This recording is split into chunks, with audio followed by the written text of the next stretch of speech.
Hello everyone, I am Aydoğan Vatandaş, the editor-in-chief of Politurco.com. Today I want to talk about a very sad, frustrating story. One of the most well-known Turkish-American businessmen passed away just a few days ago. His name is Muharrem Atmaca. So imagine you just lost a beloved one in your life. You lost your father, and your last duty is to make the funeral arrangements. And his family started the funeral arrangements in Brooklyn with a public mosque, a Turkish mosque which was funded by the Turkish government. However, the service was denied by the imams working for that mosque called Eyüp Sultan Mosque in Brooklyn. Today I have guests. First,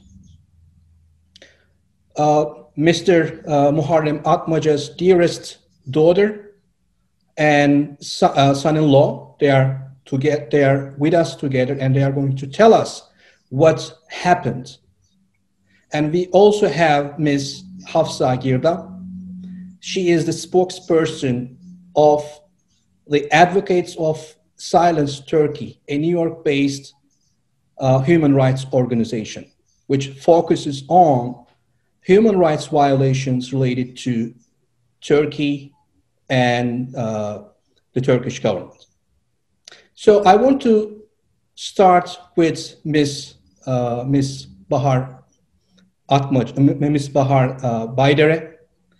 First, thanks for joining to our program, and please accept my deepest condolences for your loss. I know how it is so difficult to talk about that incident. So can you please tell us about your father first? Who was he? When did he come to the United States? Tell us about him first. Firstly, I'd like to say thank you for having us in your program. I really appreciate it. And like you mentioned, it is a sad and upsetting event that occurred. And we could tie that back to my dad's beginning to America. Mm-hmm. He immigrated to America back in the 1980s, and it was sad. Mm-hmm. And it was hard for him. He didn't speak a word of English. He came, and eventually he learned how to speak English, and he started his own business. And throughout his experiences, a lot of people came to him for advice because he was able to start from zero and establish a very, very good business.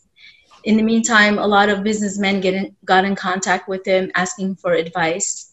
And through that, he was able to connect to many people from different religions, races, everything. So was he settled in New York when he first came to the United States? Yes, and yes. What kind of business did he start? He had an auto body shop, as well as he was also selling used cars. So he did that basically throughout his life. And I heard that he was helping the other people a lot, and he was loved by the other people. And I learned that he was particularly working or helping this mosque. I mean, he was contributing this mosque. Can you please tell us his affiliation with that establishment of this mosque? Well, as you know, a mosque is it's a community thing. It's a place where the community comes to come and pray. And since my dad was part of that community, it was a couple of blocks away from the house. And we tend to go there quite frequently for the religious prayers. About 8 years ago, we had my mom's religious ceremony over there when she passed away. So we were affiliated with it through that. It was in our community, and not just that mosque, where we attended other mosques too. My dad didn't differentiate between this mosque or that mosque, you know. We would attend anywhere and everywhere as long as it served the community. Okay. So right now I want to ask to Mr. Baydere, if you don't mind. Sure. Mr. Baydere, can you please tell us the process, the funeral arrangement process? How did it work? So you picked that particular mosque in New York, and because we already know that Mr. Atmaca was working for this mosque. I mean, he tried, he did his best for this mosque during the establishment process. So we understand why why as a family you picked that mosque. We understand the logic. But what happened? Why was he denied? Why did they refuse the funeral process? Mr. Atmaca, he was one of the well-known established community members, and he was helping a lot of communities, and he was really known Fatih Jamis and as well as the Eyüp Jamis as well. And also Krim Jami, there's another mosque, we have the Krim Jami, and they also know, and they're really established. And we didn't really pick the one specific mosque, but it was going to be more convenient for us, especially for traffic-wise. Eyüp Jami's establishment can serve more crowded community, and they'll be able to block the roads, and then all the visitors, the mourners, they'll be able to come and then pay their respect in a more convenient place. And we have another option that's going to be the Fatih Mosque, but the traffic over there is not really be able to handle that many people. And, between my siblings and I, we decided we were contemplating on where to have it. And originally we were going to go with Fatih Mosque. And because of the traffic condition, parking, since my dad is well established and well known in the community, not just by Turkish people, but Americans Italians as well. So we had some commissioners coming. We had some, you know, a lot of established people who were going to attend, who did attend, and were denied access. So you first found a company, a funeral company, and so we were. Yes. Yes. So you first found a company. Yes. Go on. Yes, there is a services, the funeral services company. Yes. They come, they take from the hospital, they do the religious ritual in a place, and then they find the mosque. Mostly they could send transport the body to the mosque. It's going to be for a prayer. After that, we take the cemetery. So what is the name of this company, Mr. Baydere? There is only one in Brooklyn. Actually, it's called the Iman Funeral Services. Right. And they were really good help, by the way. They were really doing their job top notch, and we were so happy with their services. Their arrangement kind of put them in a bad spot as well. I mean, they were kind of still in the middle of it. Okay. And when we talked, actually, they were the main contact with the mosque. When they have a contact with the Eyüp Jami, the date set, the time is set, everything was ready. Everything was ready. Everything was set up, scheduled. But what happened? And the funeral service director told us, you know, don't send out any information yet. Let me confirm everything. I'll make a flyer, a flyer for you, and you could send that to all your friends and family and whoever wants to attend. So we waited actually for that until Friday evening. And when we received that flyer, we posted it on my dad's Facebook as well as our Facebook on social media, because we wanted to reach out as many people as we could that he knew of. And no one knew that he was sick either. So this was a big shock for them. So after deciding on which mosque we was going to be at, we finally decided that it should be at Mosque. Yes, and because of traffic wise, and they said they could close the street for us as well, for that many people that were going to attend.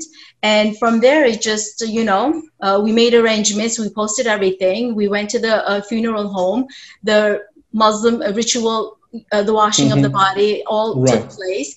And then I saw the funeral director just walking back and forth and just sweating, and he's on the telephone. And we were like, you know, what's going on? You know, he's like, oh, there's some delay. And he just kept on saying that. And finally he said, there's another program at the mosque and we cannot have the funeral services there. And then we were just taken by that. And we asked him, how could you guys, you know, book two things at one time? And he didn't specify. And I believe he tried to keep the peace because he didn't want to specify, because I don't know what he thought that would happen if he told us the truth. What was the truth? Why do you think that the directors of this mosque did that Basically, to you? My dad was denied his basic human right. That's what he was denied of. Yes.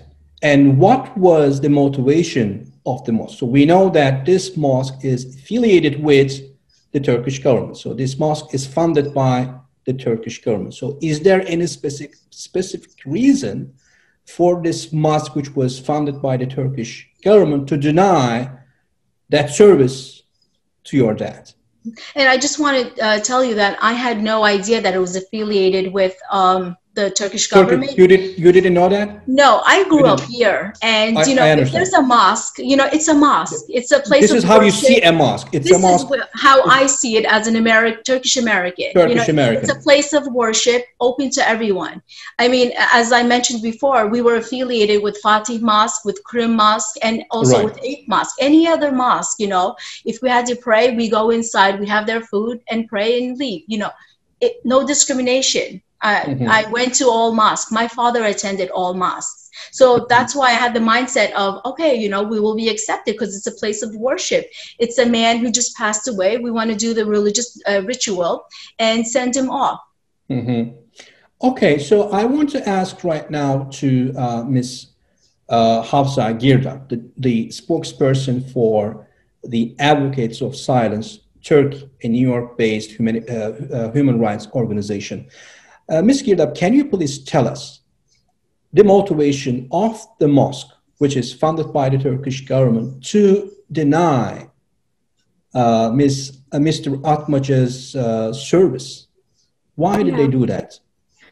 First, I would like to extend my condolences to Mr. Atmaca's family, his beloved daughter and son-in-law, and his family and loved ones. I'm praying that his soul is now at peace, even after that incident. Although this incident itself is a disgrace specifically to the family here by the Turkish government, it also, I believe that it also reflects upon Turkey's overseas operations. We know that they are, you know, conducting overseas operations, targeting the, you know, specific members of specific groups.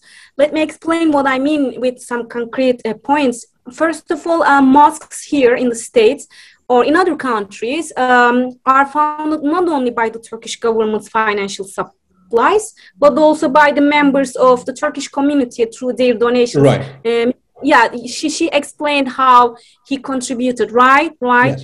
And in other words, mosques are established and sustainably financed by American taxpayers. So how come a government, a foreign government, manipulates a mosque to discriminate against certain people, certain groups to give services, while not discriminate anyone to collect donations, to raise funds, right?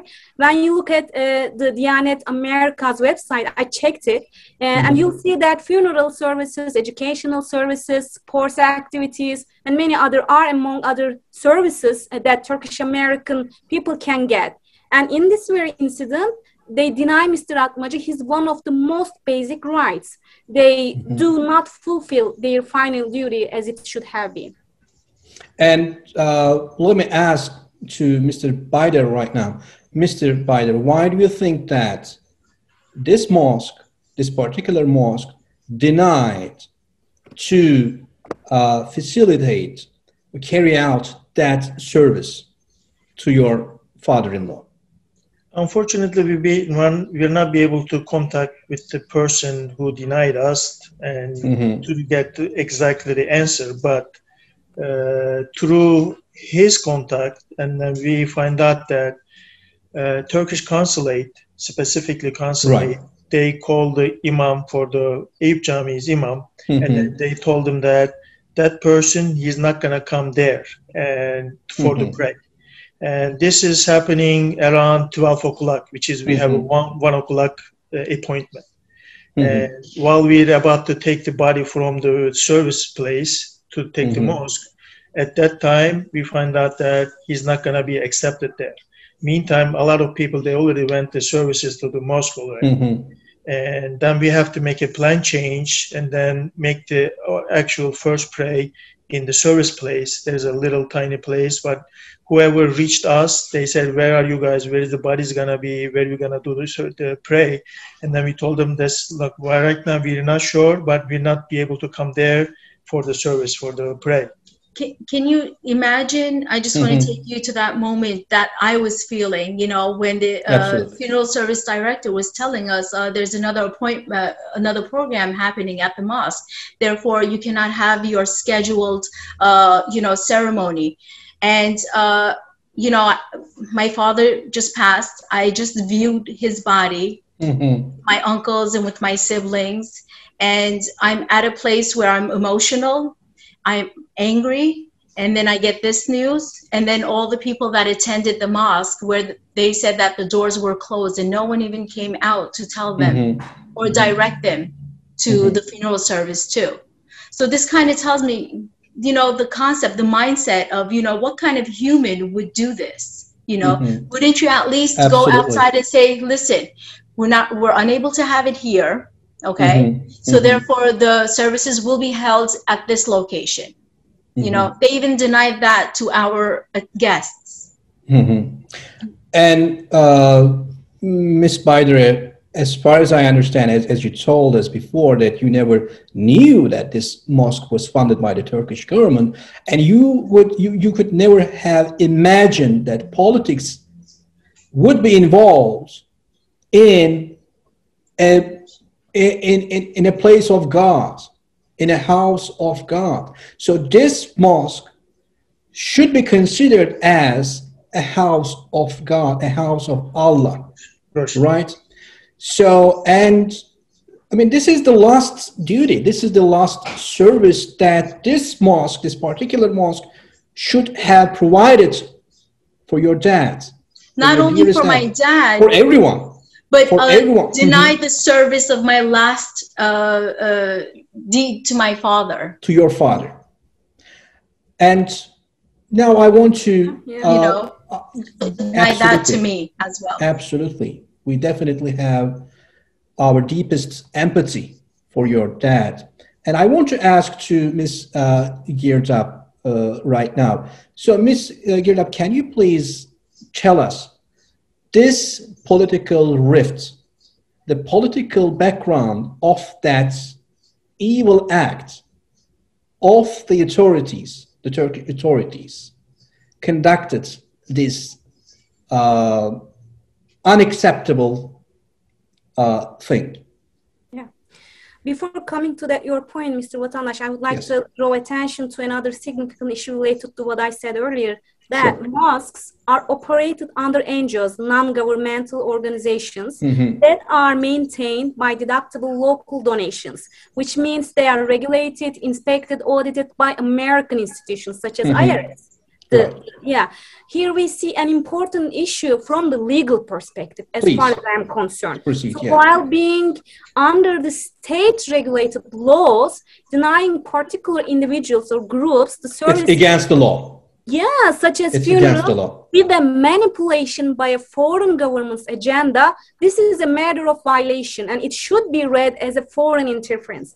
And another point is that mosques which are staffed by Diyanet, who is highly controlled by the Turkish government's agenda, David Phillips, director of the program on peace building and rights at Columbia University Institute for the Study of Human Rights, once wrote in Politico's website, I read it, once he wrote that concerning the mosques here are used to propagate political Islam.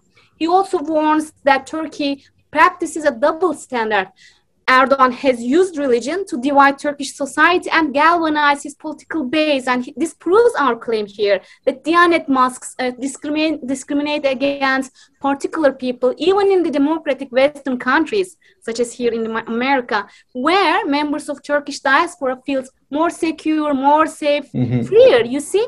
And I'd like to share my deep concern. I hear you that you feel that you couldn't say a proper, goodbye. You couldn't, maintain a proper final duty. But I don't think so. But yeah, I feel you. So I'd like to share my deep concern that even religious issues and services, final services, are used as political proxies to track, discriminate people, and violate their rights, not only in Turkey, but also overseas, including European countries and America.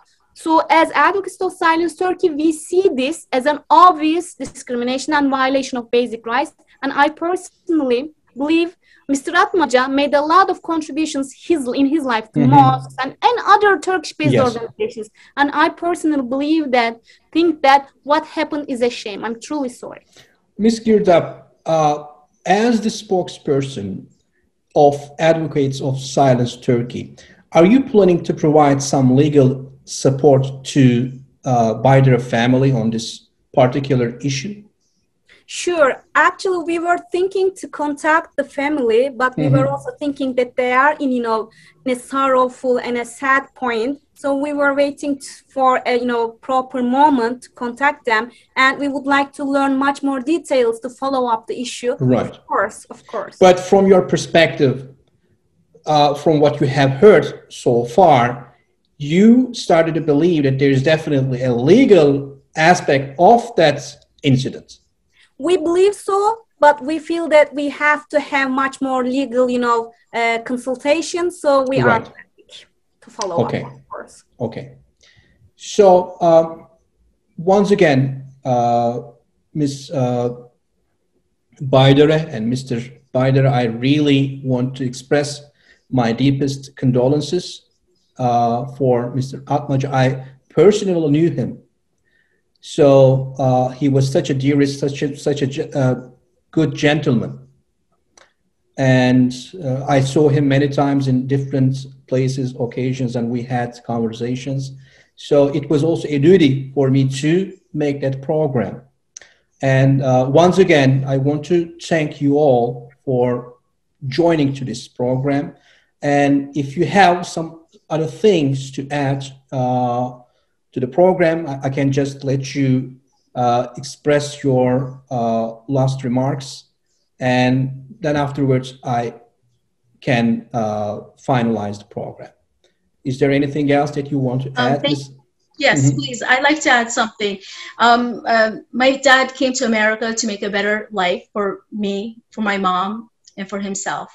And not in our wildest dreams did we ever think that something like this could happen, especially in America. Being denied a human right. Absolutely. To go to a place of worship and do your religious duties. Yeah. How is that possible is the question. And that's what we've been thinking about, and talking about with my siblings, with my family. And it's just unbearable how politics, just comes to this side and just ruins everything. Absolutely. Yeah, Ms. Baydere, I see your point that we have been observing that many Turkish community members have been denied their rights in consulates. They cannot have proper services from the consulates. This is a political thing, but in a religious or worshiping place, it's a shame. Especially in America, it's unacceptable, and I cannot accept it. Okay. I cannot. Mr. Baydere, I think you can also, in your final remarks, you can also tell us about Mr. Atmaca's affiliation with Mr. Gülen and Gülen movement, because this particular act against humanity, against all human values, has a reason, because they believed that Mr. Atmaca had affiliation with Gülen movement, which was targeted by the Turkish government for the last several years. So can you please tell us about the motivation behind that incident as well in your final remarks? Mr. Atmaca affiliated with Gülen movement since mid-90s, and he is the well-known contact person in New York. And anybody needs help, anybody needs advice, he's one of the first one to stop by. And he just not only helped the Gülen movement people, but he was helping anyone. Everyone. He was open to everyone. That's how I know him. Yes, but unfortunately, at the moment, since there is some sort of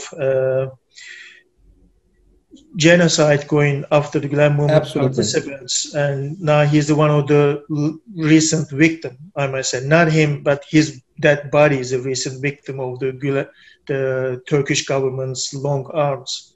And I was talking to the other family members, and then we come to conclusion that if these people be able to done this to one dead person, I don't know what's going on in Turkey, what they behave in the people in Turkey. If they don't have respect for a dead person, what kind of respect would they have for the living? Is the question that arises. Absolutely. What you said reminded me of a cemetery in Istanbul established for, dissidents, called as Traitor Cemetery. It was happening. It's been happening in Turkey, and it is not, it's not acceptable. But as you said, in America, nobody was expecting such a thing. Yeah. We didn't grow up this way. We weren't taught this. This is totally different to us. Okay. So sorry. Yeah. Thank you so much. Thank you so much, Miss Baydere, Mr. Baydere, and Ms. Girdap for this conversation. And I hope that we would do our best, everyone to hear that story. And we want everyone to have empathy and learn about this. Yeah. Thank you so much for joining us. Thank you for having us. Thank you. Thank you.